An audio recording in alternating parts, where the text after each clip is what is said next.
Assalamualaikum warahmatullahi wabarakatuh. Halo semuanya. Pada kesempatan kali ini kami akan wawancarai beberapa narasumber seperti Kepala desa dan masyarakat setempat. Nah, di sini kami akan membahas tentang radikalisme dalam bidang sosial. Tunggu apa lagi? Yuk ikuti kami terus.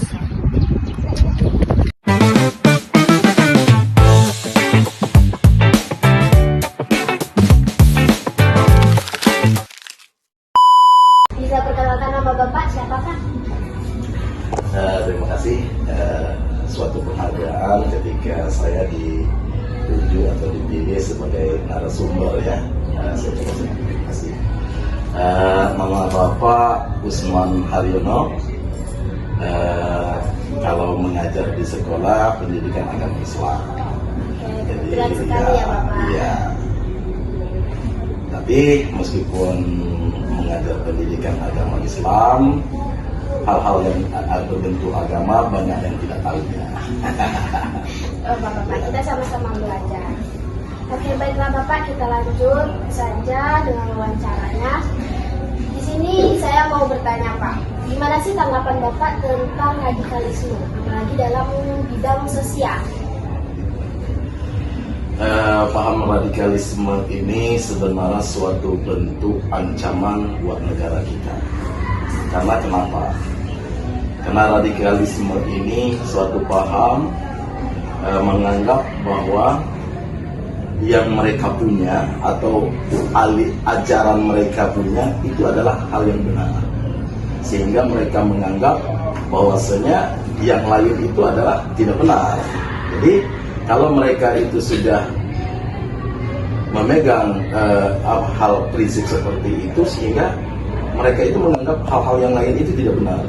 Pada dasarnya yang lebih parah lagi kalau mereka itu bersifat ibaratnya berbau anarkis seperti itu. Jadi kasarnya gini, seperti kalau misalkan di agama mereka menganggap misalkan aliran mereka itu benar, sehingga mereka ingin memperlakukan aliran tersebut pada semua orang. Itu secara logika tidak mungkin kan, tidak mungkin terjadi, sehingga mereka itu menghalalkan segala cara agar paham mereka atau ajaran mereka itu berkembang atau diterima oleh orang lain. Nah itulah yang membuat kekacauan. Nah sosial juga seperti itu. Nah kalau kita kaitkan dengan sosial, misalkan paham mereka itu misalkan seperti ini, oh kita ini, negara kita ini adalah negara kesatuan, kita punya tanah, kita punya ini bangsa. Kok bangsa lain yang datang ke Indonesia lebih maju ketimbang rakyatnya sendiri kan? Banyak istilah pendapat di kalangan masyarakat kita menganggap bahwa seperti ini. Masa kita mengemis di tanah kita sendiri gitu. Nah inilah yang anggapan-anggapan seperti ini yang mengakibatkan perpecahan, sehingga orang yang membela tanah air ada pertentangan dengan mereka seperti ini.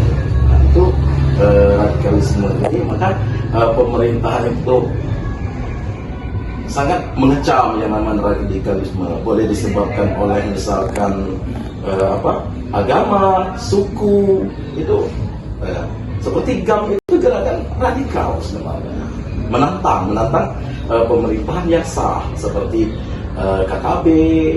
Terus kalau di Aceh dulu GAM, mungkin di Bengkulu ini banyak sekali bibit-bibitnya. Salah satunya radikalisme itu bisa kita lihat dengan tidak mau mengibarkan bendera. Itu sebenarnya suatu bentuk daripada radikalisme. Itu. Ya. Baik Pak, menurut Bapak dampaknya bagi antar warga sekitar itu apa Pak tentang radikalisme ini? Nah, kalau dampaknya itu sangat besar ketika di masyarakat itu ada radikalisme sangat besar. Kenapa? Karena tujuan daripada kalau kita misalkan ruang lingkupnya itu masyarakat, itu ketika ada radikalisme itu, maka keadaan lingkungan itu akan tidak kondusif. tidak akan kondusif. Karena kenapa? Setiap orang tidak mau percaya lagi dengan kepemimpinan, misalkan pemerintah desa tidak percaya lagi, sesama teman tidak percaya lagi. Mereka menganggap satu aliran yang sepaham, sehingga yang lain itu salah. Sehingga meskipun yang dilakukan oleh pemerintah desa itu benar, kalau mereka itu tidak bakal menganggap benar, karena mereka berpikir oh kami yang benar gitu. Nah, tidak bakalan ini sinkron antara pemerintah dengan paham-paham radikal itu, berbentuk radikal. Apa pesan Bapak untuk generasi muda agar tidak terpengaruh paham radikal? Paham radikal ini itu tadi, kalau di anak muda, khususnya remaja, itu sebenarnya di sekolah itu sudah benar dibekali yang namanya pendidikan karakter. Pendidikan karakter itu untuk mengatasi masalah radikalisme ini. Tetapi kadang-kadang anak itu tidak mengerti. Disuruh upacara tidak mau kan? Upacara tidak mau, segala tidak mau, sehingga mereka itu menganggap bahwasanya apa yang dilakukan itu adalah benar. Nah, pesan saya terhadap anak-anak muda, bahwasanya tindakan radikalisme itu tidak sesuai dengan tujuan bangsa kita, apalagi tujuan agama. Jadi intinya untuk anak-anak muda, ya mari bergabung, bersatu untuk meneruskan pembangunan bangsa ini. Itu pesan.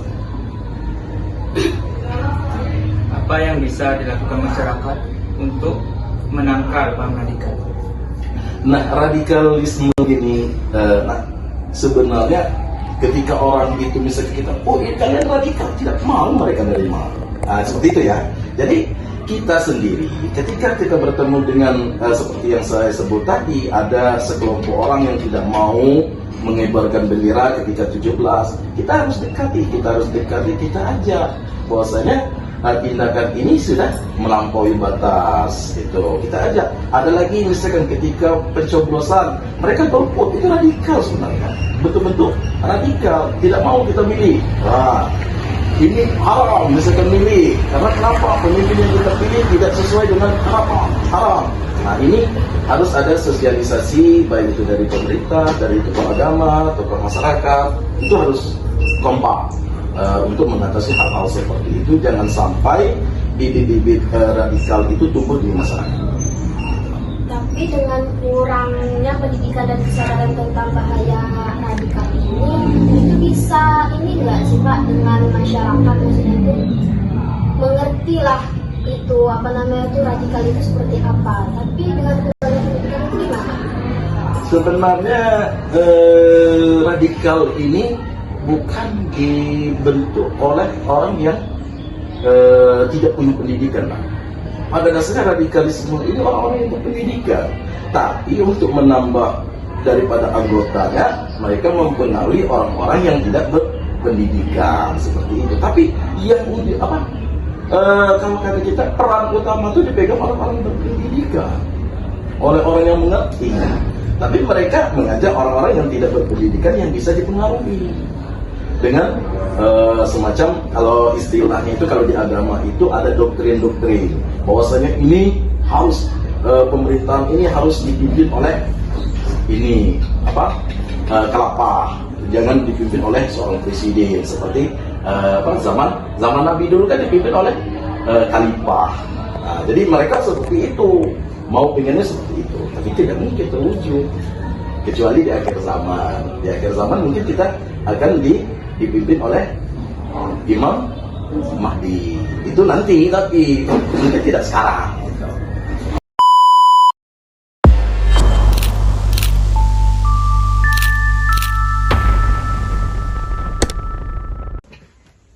Nah, jadi menurut Bapak, apa saja contoh tindakan atau sikap radikal dalam kehidupan sosial? Dalam kehidupan sosial yang contoh dalam perbuatan radikal ya. Untuk di wilayah kita, Ya, ruang lingkup sini ya. Kalau tindakan radikal yang bersifat sosial yang ditemukan di desa Air Kumanding khususnya ya, radikal kayaknya belum ketemu ke arah radikal ya, karena radikal ini kan lebih kepada kekerasan, kekerasan yang bersifat sosial ya. Tapi kemarin memang kita ada beberapa informasi terkait dengan rencana pembukaan pemakaman umum yang rencananya berlokasi di desa kita. Nah, beberapa respon dari masyarakat mungkin bisa dikategorikan sudah ke arah radikal ya, kekerasan yang menolak atas permohonan pembuatan pemakaman umum itu yang memang bukan untuk peruntukannya warga desa ini. Sehingga mungkin atas penolakan dari beberapa warga itu membuat panitia untuk TPU ini tadi akhirnya mengurungkan diri untuk melakukan kegiatan itu. Nah, itu mungkin salah satu yang saya tahu. Mungkin terus sifat radikal atau tidaknya saya juga kurang paham itu ya, tapi mungkin atas penolakan itu kita anggap ada kepentingan kelompok banyak ini akhirnya terhalangi kan, walaupun mungkin itu juga menjadi perhatian warga sekitar sini ya, karena mereka merasa wilayahnya akan dijadikan TPU untuk warga lain. Nah, itu yang terjadi. Sejauh itu sih belum ada kalau di desa kemudian benar-benar sangat radikal gitu. Jadi itu saja Pak.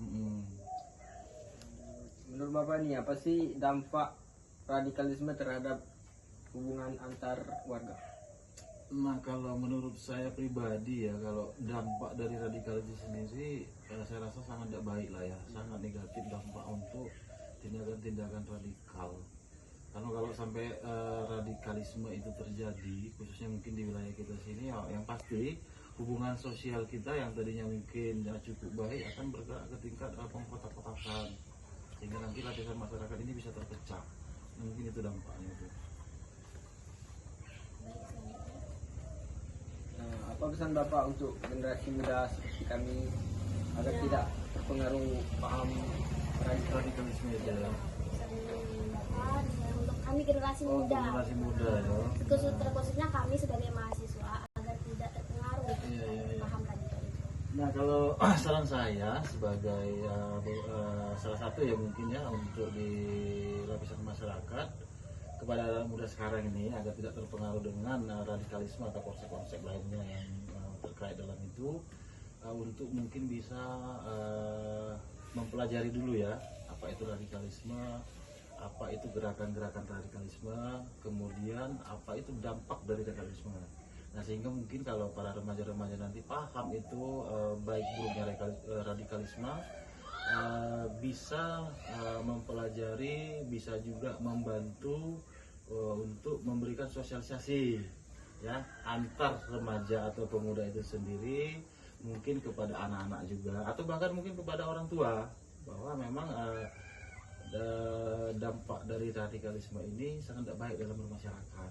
Nah, itu mungkin kalau saran saya ya, yang pasti pahami dulu apa sih itu radikalisme, apa itu dampaknya, dan bagaimana cara mencegahnya. Nah, itu mungkin kalau saran dari saya. Baik Om, itu saja Ya. wawancara dari kami. Itu terima kasih banyak atas waktunya. Pokoknya terima kasih banyak. Mungkin cukup itu yang Ya. bisa ini ya sampaikan ya, karena kurang paham juga nih radikalisme. Oke, baik, terima kasih ya Ya, Om. sama-sama. Itu adalah tadi wawancara dari kami yang terdiri dari beberapa narasumber. Kami akhiri. Wassalamualaikum warahmatullahi wabarakatuh. Makes it hard